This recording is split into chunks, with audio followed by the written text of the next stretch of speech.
Hoy es miércoles primero de febrero. En el nombre del Padre, del Hijo y del Espíritu Santo. Amén. Damos gracias, Señor, por empezar un nuevo mes en tu nombre. Te pedimos que todo lo que implique el camino del trabajo, los retos, las dificultades, estemos dispuestos a seguir adelante siempre bajo tu manto. Te agradecemos por todo el mes que terminó, las cosas que vivimos, sin duda también con sus cosas interesantes y atractivas a vivir. Te pedimos la bendición para cada persona que se ha cruzado en nuestro camino y también para nuestros proyectos venideros. Bendice nuestro mes que está comenzando. Hoy día primero, oración a la Divina Providencia. Divina Providencia, sabemos que nos das en tu santa clemencia lo necesario. Te pedimos por todo lo que tenemos y lo que somos. Ayúdanos a seguir trabajando en el nombre del Señor. Bendito seas, que nuestro cuerpo todo sea consagrado a tu presencia y nuestra vida misma y la de los que amamos. En el nombre del Padre, del Hijo y del Espíritu Santo. Amén. Bienvenidos a Espíritu Canal, ¿cómo no?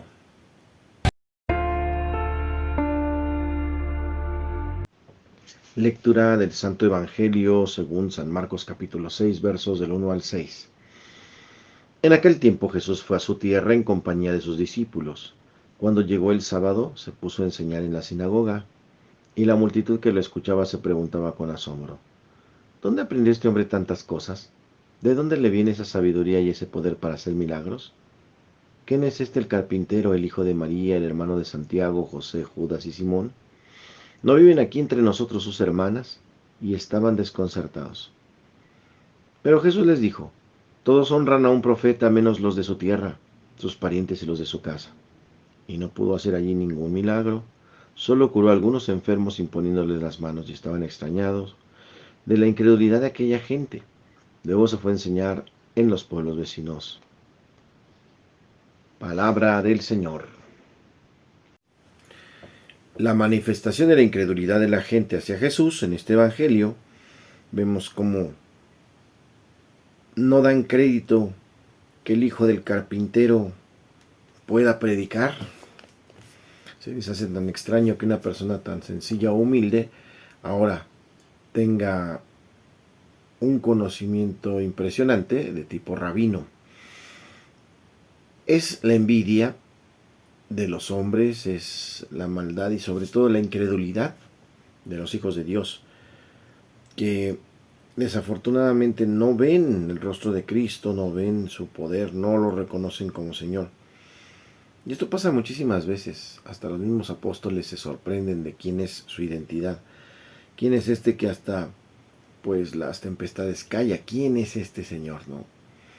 Entonces aquí una vez más no quieren creer en él y empiezan a describir pues quién es. Sabemos, lo hemos conocido, lo hemos visto aquí, sabemos de sus discípulos, de sus discípulas, y pues ahora pretende ser Dios o hijo de Dios. Escandaloso para el momento, escandaloso para muchos todavía en la historia del mundo. Aquellos que no han creído, aquellos que tienen esa deficiencia de falta de fe, pues no dan crédito a lo que sucede. ¿Cuántos en su pensamiento, en su actuar, manifiestan no creer en Dios? Dicen que creen en Dios, pero van a las limpias. Dicen que creen en Dios, pero tienen sus amuletos alternativos. Dicen que creen en Dios, pero tienen sus deidades que no tienen nada que ver con la presencia de Dios en las vidas. Y mucho menos conocer la palabra, y mucho menos conocer su iglesia. Entonces se vive en la ignorancia. Se dice que se ama a Dios, pero se hace exactamente lo que Dios no pide, se hace lo contrario. Pedimos al Señor conocerlo y amarlo más. En el Evangelio de hoy.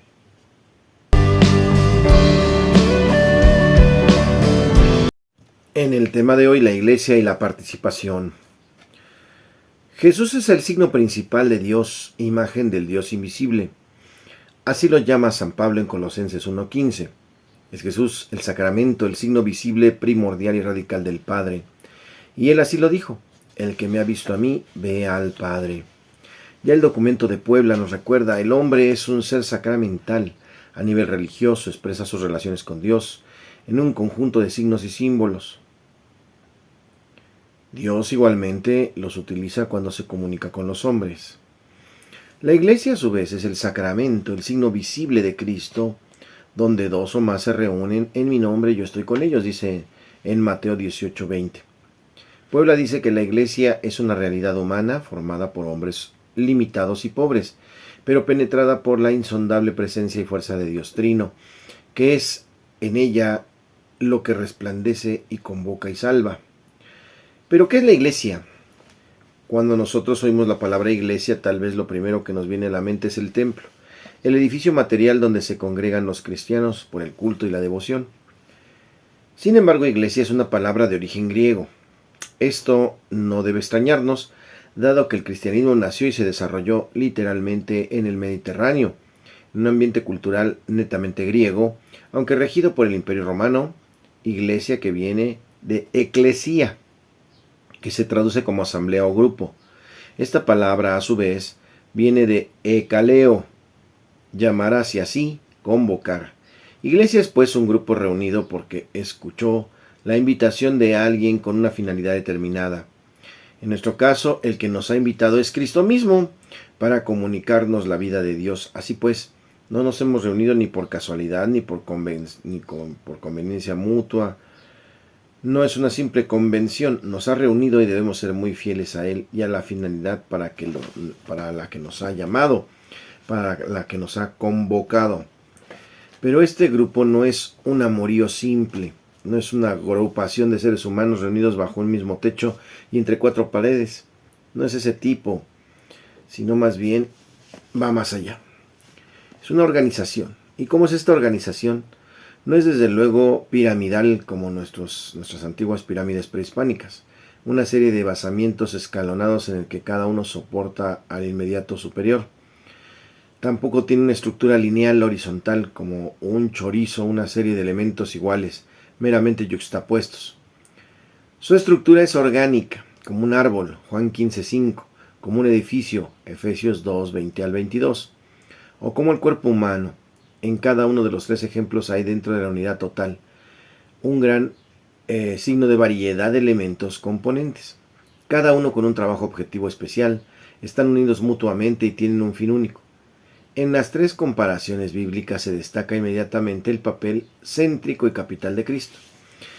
Él es el tronco del árbol, la roca básica del edificio, la cabeza del cuerpo. La iglesia toda es, pues, un conjunto de ministerios y servicios. Toda manifestación de la iglesia, toda realización de la eclesialidad, tiene que ser orgánica. La manifestación del ministerio capital de Cristo lo da el que preside la comunidad. El obispo como sucesor de los apóstoles y desde él los presbíteros y diáconos ordenados sacramentalmente por él y designado por él. El ministerio de la presencia es el primer servicio siguiendo lo que Cristo dijo. Yo no vine a ser servido sino a servir. Mateo 20:28.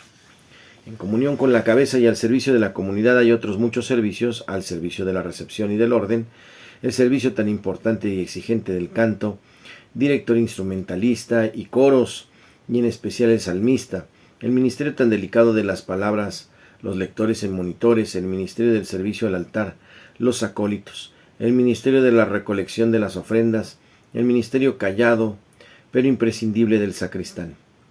Esta ha sido una mirada muy rápida a nuestra iglesia. Todos tenemos que sentirnos responsables de ella. Todos debemos estar dispuestos a cooperar según nuestras posibilidades para los servicios eclesiales. Por ello la participación es importante, atender las invitaciones a colaborar, prepararnos para ejercer nuestro servicio de la mejor manera y darlo lleno de fe y de amor a Cristo Jesús, porque es para la iglesia. Ahora nos toca mirar este juego de los distintos ministerios y de toda la comunidad reunida para celebrar. Una palabra que aparecía nueva en el documental fundamental de la renovación litúrgica que constituyó en el tiempo del Concilio Vaticano II la Constitución Sacramentum Concilium, fue la palabra participación. Se llegó a decir que aparecida como la repetición oracional de una letanía, y sí, en efecto, es un documento de unas 22 o 23 páginas. La palabra participación aparece 25 veces. Esto desde luego contrasta con la formulación que nosotros aprendimos oír misa únicamente. Ahora habrá que participar en la misa. El documento añade notables características que debe tener nuestra participación, las cuales debemos ir destacando. El número 14 de esta Constitución, que es tal vez el más expresivo sobre este punto, se presenta la importancia y la base de nuestra participación en la Eucaristía. Dice: la Santa Madre Iglesia desea ardientemente que se lleve a todos los fieles aquella participación plena, consciente y activa en la celebración litúrgica que exige la naturaleza de la liturgia misma, y a la cual tiene derecho y obligación, en virtud del bautismo, el pueblo cristiano, linaje escogido, sacerdocio real, nación santa, pueblo adquirido. Notemos ante todo la expresión desea ardientemente. Es una acentuación más bien rara en los documentos oficiales y que es original latino. Es todavía algo más fuerte cuando se nos dice por qué. Y la respuesta es que una obligación y derecho para el hombre, para el fiel. No es pues una mera concesión generosa, es una obligación que brota de la realidad misma cristiana. Obligación no desde fuera como por una ley o un mandato, sino desde dentro. El grito del Espíritu tal como hay que comer, hay que respirar, de otro modo no viviríamos. Y todo se origina en nuestro haber sido unidos a Cristo, nuestra cabeza, y a toda la Iglesia, su cuerpo, por el bautismo. No podemos pues asistir a la liturgia como asiste alguien a una exhibición de una película o una función teatral, simplemente recibiendo a ver qué va a pasar. En la Eucaristía todos los que asisten son actores, cada uno a su modo. Todos participamos. No puede ser activa nuestra participación si no es consciente, por eso la necesidad de la iluminación, el entender. Esa es la finalidad de estas pequeñas catequesis. Tiene que ser plena, es decir, cada uno de los participantes debe ser todo y solo aquello que le corresponde por la naturaleza de la acción y las normas litúrgicas. Sacrosanctum Concilium 28. Plena también quiere decir con toda nuestra fe, toda nuestra buena voluntad y toda nuestra entrega, ante todo desde el interior, pero también con todo nuestro cuerpo y nuestras posibilidades físicas. Cantando cuando hay que cantar, respondiendo como corresponde, escuchando atentamente, todo en unión con los demás miembros de la Iglesia. Cada uno debe llegar a tiempo, habiendo previsto los posibles impedimentos para hacerlo. Todos debemos agruparnos lo más posiblemente cerca del altar, como una familia o grupo de amigos que se reúnen en torno a la mesa. Muchos se sientan hasta atrás, aunque haya espacio adelante. Todo se ha facilitado desde la reforma litúrgica para lograr esta participación con todas sus características. Tal vez muchos recuerden cuando no podíamos entender porque la liturgia estaba en latín y nos tocaba escuchar lo que se hacía en silencio, ni podíamos ver lo que se hacía en el altar porque el Padre estaba de espalda. Ahora sí podemos hacerlo. Preparémonos, pues, pongamos toda nuestra buena voluntad y realicémoslo de corazón. Nuestra fe también se celebra. En el tema de hoy, la Iglesia y la participación.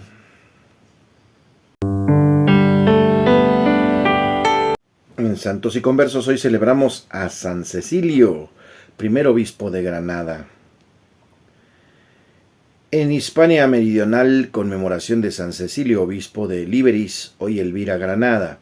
San Cecilio fue el primer obispo de Granada cuando bajo la dominación romana se llamaba todavía Liberis. Fue uno de los que de la tradición llama varones apostólicos enviados a España por San Pedro y San Pablo a predicar el Evangelio. Los otros 6 son Torcuato, Segundo, Indalecio, Tesifonte, Eufrasio y Esiquio. La vida de todos ellos está oculta tras los velos de la leyenda transmitida oralmente.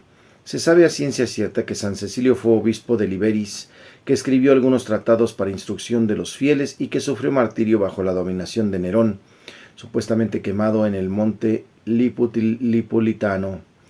Pero la larga dominación árabe destruyó todos los rasgos del cristianismo. Granada estuvo bajo los sarracenos casi 800 años, no lo suficientes para perder la memoria y la tradición, pero sí para no quedar ni rastro de documentos o reliquias de San Cecilio, que es patrón de Granada y su fiesta se celebra este 1 de febrero. En Santos y Conversos hoy celebramos a San Cecilio, primer obispo de Granada.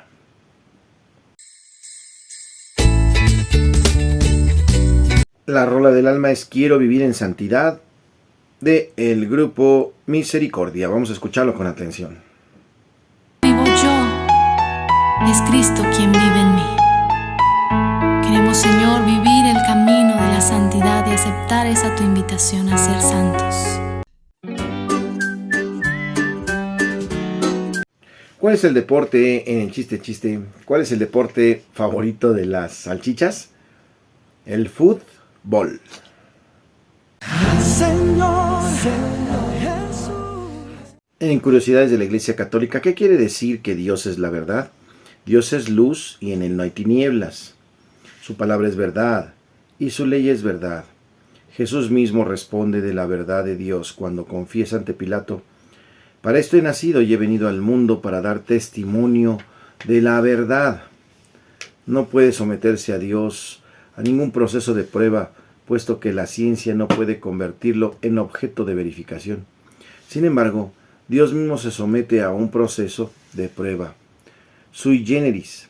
Sabemos que Dios es la verdad por la absoluta credibilidad de Jesús.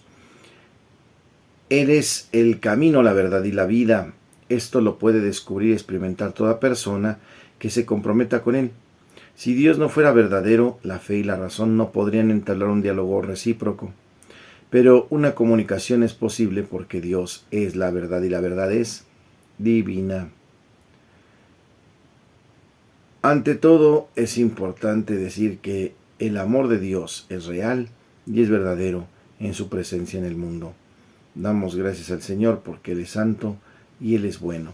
Es el Dios por quien se vive. En Curiosidades. En la buena onda, no se olviden que mañana es el Día de la Candelaria, día en que tradicionalmente se bendicen a los niños Dios. Pero obviamente y concretamente es el Día de las Candelas, por lo tanto es importante tener las velas a la mano. El bendecir al niño Dios pues ya está bendito porque lo bendecimos cada año.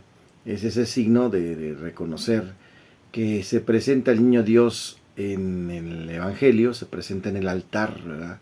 La famosa presentación de los niños.